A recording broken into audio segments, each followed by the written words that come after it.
Hello there, this is Naida, and today I will be telling you guys what I did for this signatures project.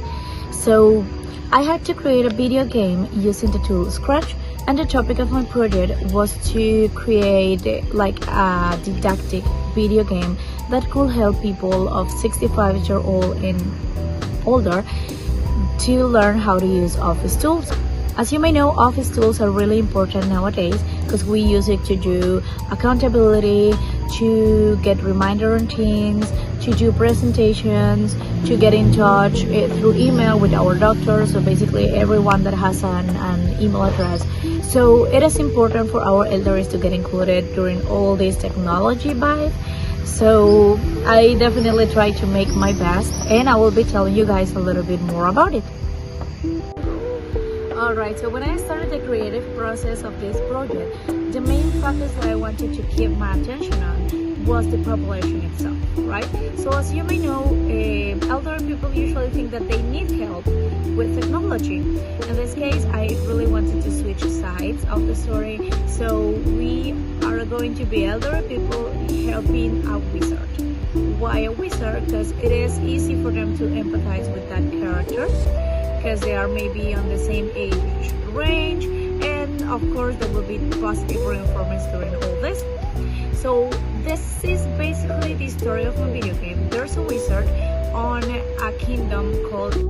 Alright, so at the beginning of the game, basically the wizard will be magically appearing in front of our player because the player moves a magic wand, and after the wizard appears, it just talks to the player and tells them that they are the chosen one, the one that was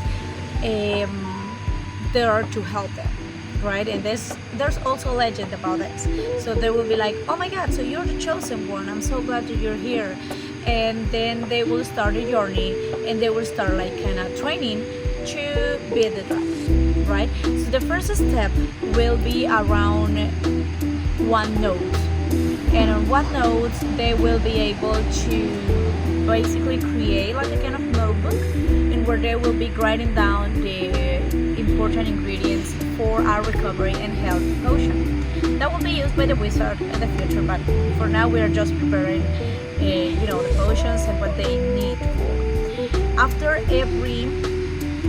every step of this training session, the player will be given a crystal. It could be amethyst, it could be quartz, it could be emeralds, but they will be given one per level because that will have a purpose at the end of the game, right? So the next step in the story is to create a plan.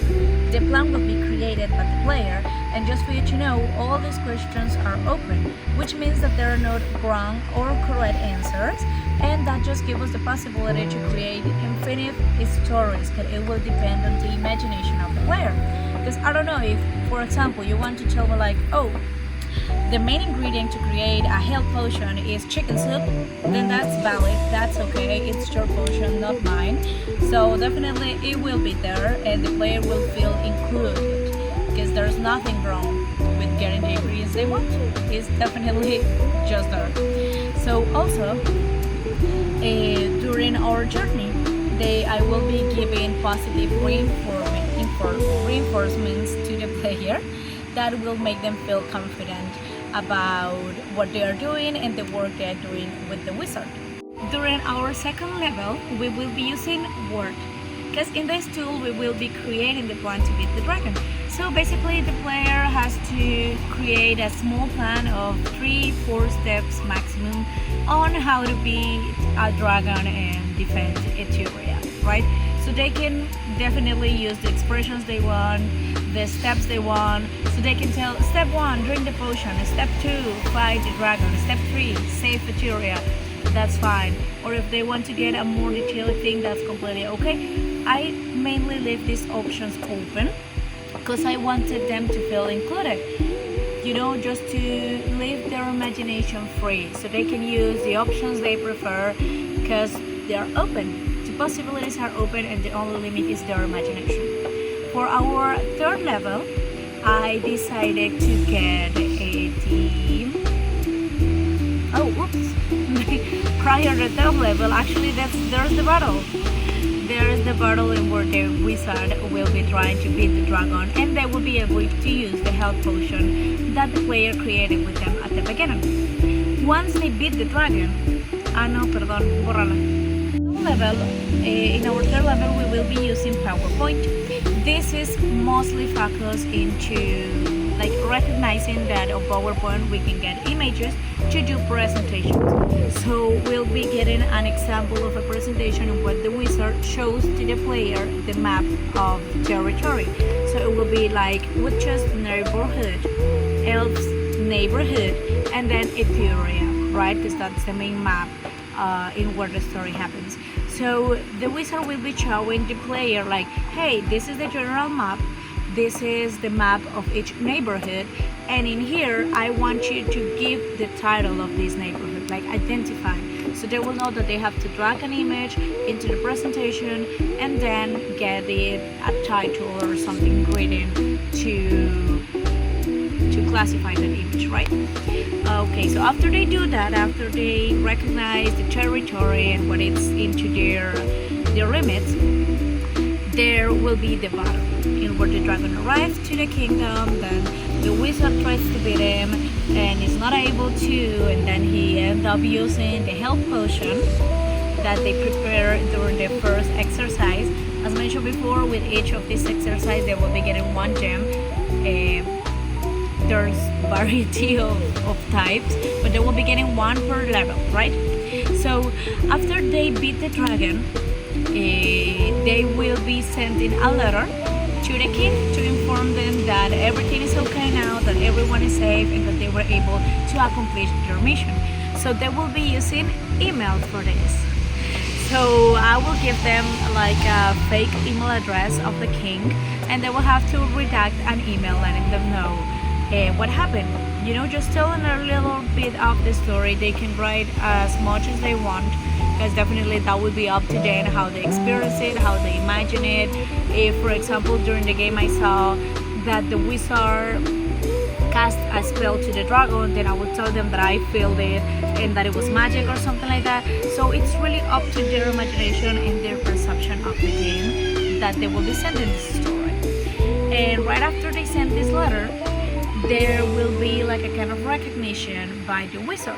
So I designed a big gold medal that will have a dragon engraved on it, and they will be getting it as a hero prize, right? Like a recognition for the hard work. As mentioned before, during all this process they will be getting positive reinforcements that tells them that they are doing okay, that the most important thing is to do it in the way they prefer, that there's no wrong or correct answers, there are just multiple answers and creative options that they can choose from. And after that recognition, they will be given the last exercise of the game. So the last exercise will happen on Excel, right? So on Excel we will be creating like a little page in where they will be counting how many gems of each type they got and how many gems they got in total through the game.